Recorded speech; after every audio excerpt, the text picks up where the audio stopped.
जय श्री हरि। तो ये वीडियो थोड़ी लंबी हो सकती है उनके लिए जो वाकई एस्ट्रोलॉजी लर्नर हैं, जिन्हें इंटरेस्ट है, जो अपना एस्ट्रोलॉजी की वीडियो चला के बाकी काम कर लेते हैं, कपड़े फोल्ड कर लेते हैं, कुकिंग कर लेते हैं। तो भाई ये वीडियो ऑन करके अपना काम में लग जाओ और सुनो ध्यान से मैं क्या बोलती हूँ।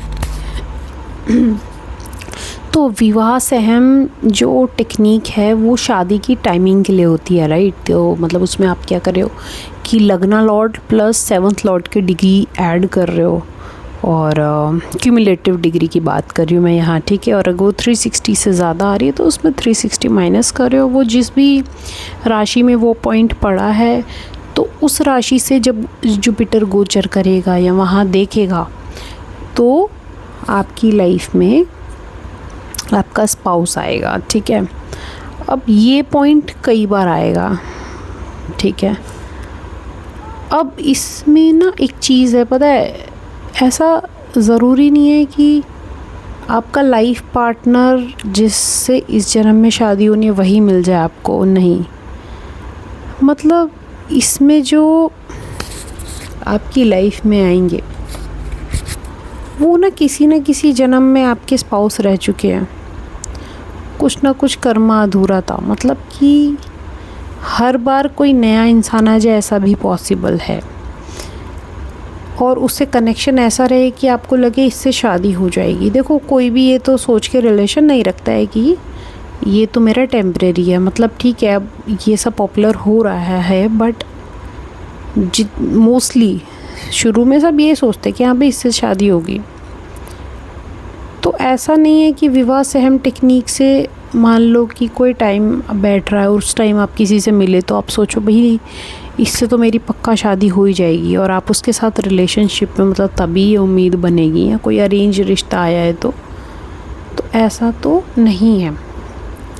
जो मैंने देखा है अपने ऑब्जर्वेशन में इतने चार्ट्स में लगा के, मैंने देखा है कि एक मैंने क्लाइंट को प्रेडिक्ट किया कि आपका जो स्पाउस है वो ऐसा उसका नेचर होगा। तो वो बहुत खुश हो गई, कह रही मैम ऐसा तो मेरे एक्स का नेचर है। और उस एक्स ने इसे ब्लॉक कर रखा था और इट वाज अपेरेंट कि भाई वो एक्स वापस नहीं आने वाला। मतलब होता है कई बार चीज़ें बहुत ज़्यादा कॉम्प्लिकेटेड होती है, नहीं आने वाला। बट जो ज़्यादा ही ऑब्सेस्ड होते हैं, डेलुलू में रह रहे होते हैं, वो नहीं मानते, नहीं एक्सेप्ट करते रियलिटी ना। तो कह रही नहीं मैडम यही क्वालिटीज़ है, ये है, आपने बोला कपड़े का काम करता होगा ये वो। मैंने कहा अभी रुक जा।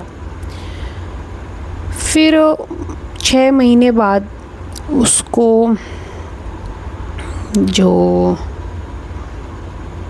एक रिश्ता आया फैमिली की तरफ से ही, तो तब इसका विवाह सहम का टाइम थोड़ा स्टार्ट भी हुआ था, लगभग 4 महीने पहले, 3 महीने पहले। तो अब ये बोली कि मैम ऐसे ये कैसे पैटर्न रिपीट हो गया, इसमें भी वही सब चीज़ें हैं जो आपने बोली थी। मैंने बोला हाँ ये पैटर्न्स हैं, ये रिपीट हो रहे हैं। तो ऐसा नहीं है कि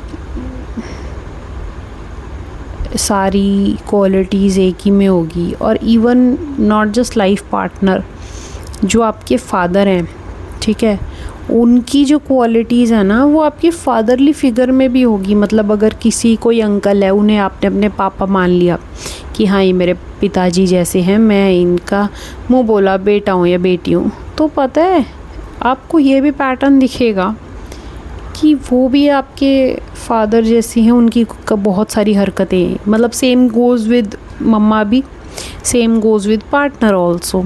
तो एक पैटर्न रहता है। तो ऐसा नहीं है कि आप कार्मिक कनेक्शन लोगों को लगता है सिर्फ शादी वादी में होता है, कुछ लोगों को लगता है, मतलब जिन्हें वाकई नॉलेज है इन डेप्थ उन्हें नहीं लगता, उनके कॉन्सेप्ट्स बड़े क्लियर रहते हैं।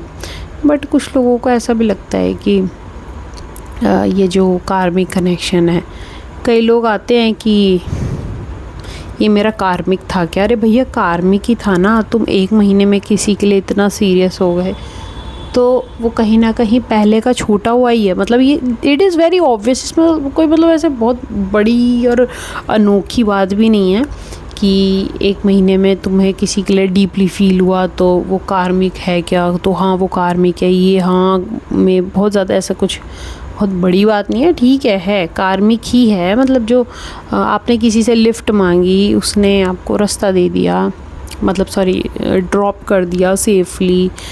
कई बार मेरे साथ क्या होता है कि मैंने लिफ्ट मांगी और भाई वो बिल्कुल जहाँ मुझे जाना होता वहीं छोड़ देते हैं। कहते कि मैडम कोई नहीं, आप भी मेरी बहन जैसी हो। मेरे साथ तो हुआ 1-2 बार।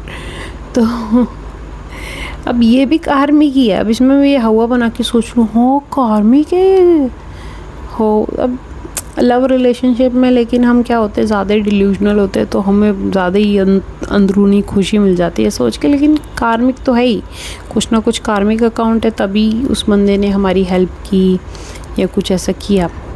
हालांकि फ्री विल भी होती है, और जो फ्री विल में करता है उसके लिए तो और भी अच्छा है, क्योंकि अगर हम किसी के लिए कुछ कर रहे हैं फ्री विल में, not because of the compulsion of our own karma और past karma, that is better. मतलब ऐसा नहीं है कि हम कर्म बंधन में फंस भी गए, बट ठीक है, वो एक निष्काम सेवा थी।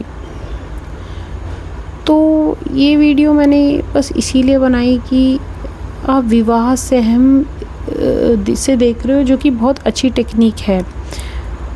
और मैं इस वीडियो में उसका खंडन भी नहीं करती ना, मैं ये बोल रही हूँ कि भाई ये यूज़लेस है, ये तो हर पार्टनर दिखा रही नहीं। अगर आप अपना लाइफ का टाइमलाइन देखो, बिकॉज़ ये सिर्फ एस्ट्रोलॉजी एंथुसियास्ट के लिए ये वीडियो, लेमैन के लिए नहीं है। तो मैं उन्हीं को बोल रही हूँ कि आप अपना टाइमलाइन देखो कि आप किससे कब मिले हैं, किसी भी क्लाइंट की देखो, और उस वक्त क्या विवाह से अहम पॉइंट पे आपके बृहस्पति देख रहे थे, या फिर क्या कहते हैं, बृहस्पति वहाँ से गोचर कर रहे थे।